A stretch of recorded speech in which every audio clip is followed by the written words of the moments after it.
Hello everyone, welcome back to Basha Samayal. நம்ம இன்றைக்கி ஜர்தா புலாவ் எப்படி செய்யலான்னு பார்க்கலாம். இது ரொம்ப ஈஸியாக செஞ்சிடலாம். இந்த ஸ்வீட்டை ஈத் ஃபெஸ்டிவல் டைமில் செய்வோம். ரொம்ப சூப்பராக இருக்கும். நீங்களும் கண்டிப்பாக ட்ரை பண்ணி பாருங்கள். சர்க்கரை அரிசி இருந்தால் போதும், சட்டுன்னு செஞ்சிடலாம்.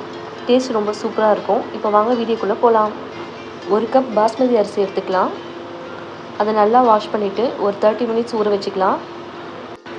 ஒரு குக்கிங் பாட்டில் 6 கிளாஸ் தண்ணி ஊற்றிக்கலாம். தண்ணி ஊற்றிட்டு நல்லா கொதிக்க வச்சுக்கலாம். தண்ணி கொதிச்சதும் ஊற வச்ச அரிசியை போட்டுக்கலாம். ஒரு பிஞ்ச் உப்பு போட்டுக்கலாம். ஒரு ஏலக்காவை தட்டி போட்டுக்கலாம்.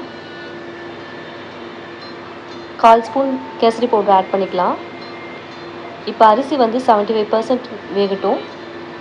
அதுக்குள்ளே ஒரு பேனில் நெய் ஆட் பண்ணிக்கலாம். நெய் ஆட் பண்ணிவிட்டு நான் இங்கே பாதாம் பருப்பு, வால்நட், காஞ்ச திராட்சை ஆட் பண்ணியிருக்கேன்.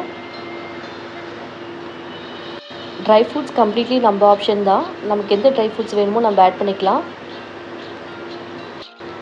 ட்ரை ஃப்ரூட்டை தனியாக எடுத்து வச்சுக்கலாம். எடுத்து வச்சுட்டு அதே பேனில் எந்த கப்பில் அரிசி எடுத்தோமோ அதே கப்பில் 1 கப் சர்க்கரை சேர்த்துக்கலாம்.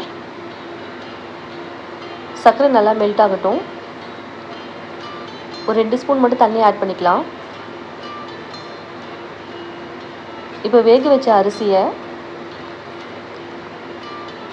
இந்த சர்க்கரையில் ஆட் பண்ணிக்கலாம்.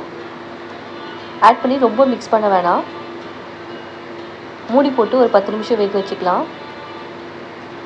அந்த சர்க்கரையில் சாதம் நல்லா மிக்ஸ் ஆகி ஸ்வீட்னஸ் வரும்.